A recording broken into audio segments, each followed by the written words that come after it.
hello, I don't know whether you could still get them, but there used to be a postcard you could get at Weston-super-Mare. It had a deathless line on the front. It said, "No washing up, no dusting down, no daily chores to do. Enjoying myself? I'll say I am. I ask you, wouldn't you? Greetings from Weston-super-Mare." And it's a lovely place, isn't it, really? I'm very fond of Weston.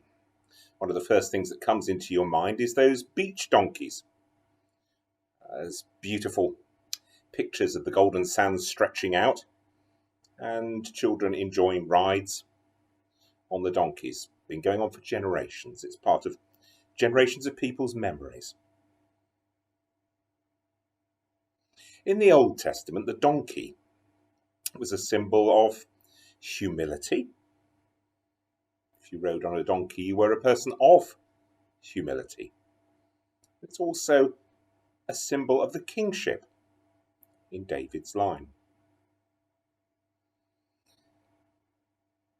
In the modern world, we regard donkeys, if they're not on the sands at Weston, as very much a beast of burden. Here's a photo from not very long ago, showing a donkey being worked on a country farm.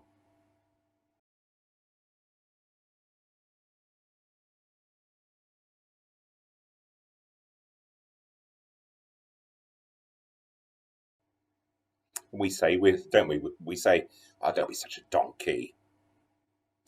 There's a book by the priest and author Michael Wenham, who suffers from a degenerative nervous disease. And it's called My Donkey Body, meaning it's obstinate and it won't obey him. Very good book, incidentally.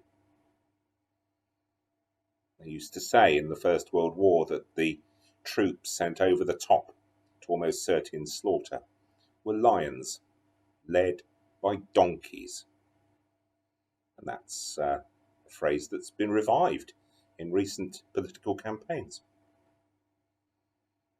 Generally, the image of the donkey as something that carries burdens, that's a bit stupid, that's a bit unattractive.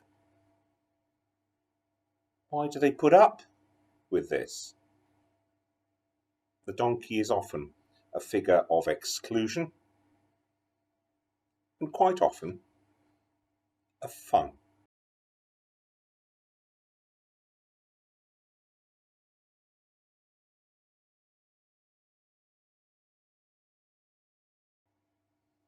But we do have a soft spot for donkeys.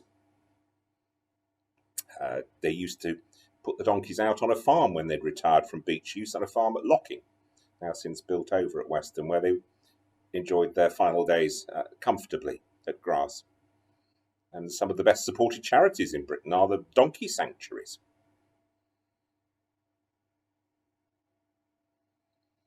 We're talking of domesticated donkeys, but in the Bible, the donkey was also a wild animal, an animal that had freedom and autonomy and went places where other people didn't necessarily go.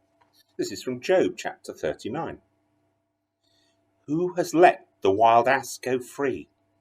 Who has loosed the bonds of the swift ass? To which I have given the steppe for its home, the salt land for its dwelling place. It scorns the tumult of the city. It does not hear the shouts of the driver. It ranges the mountains as its pasture, and it searches after every green thing.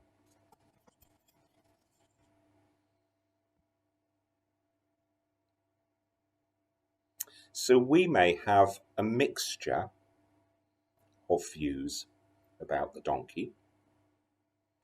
And some of them may be quite idealised, like this glorious tinted postcard.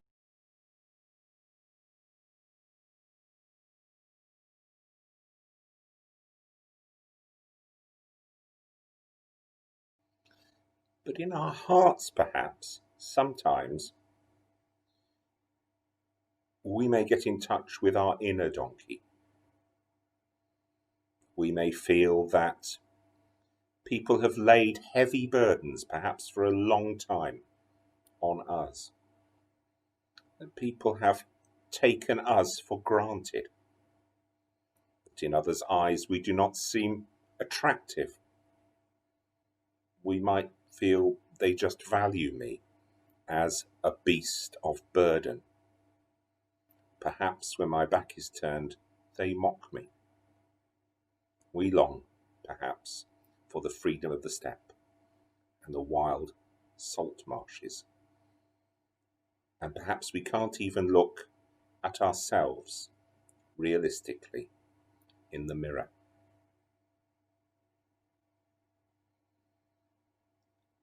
And yet, that biblical image of the donkey not only is wild, but also as a symbol of kingship and as a symbol of strong humility remains.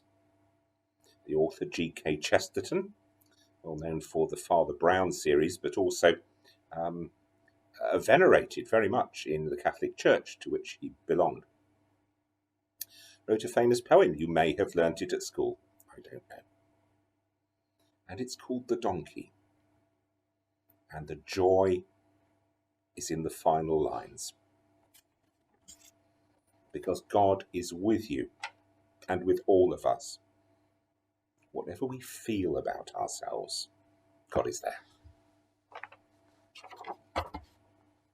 When fishes flew and forests walked, and figs grew upon thorn, some moment when the moon was blood, then surely I was born.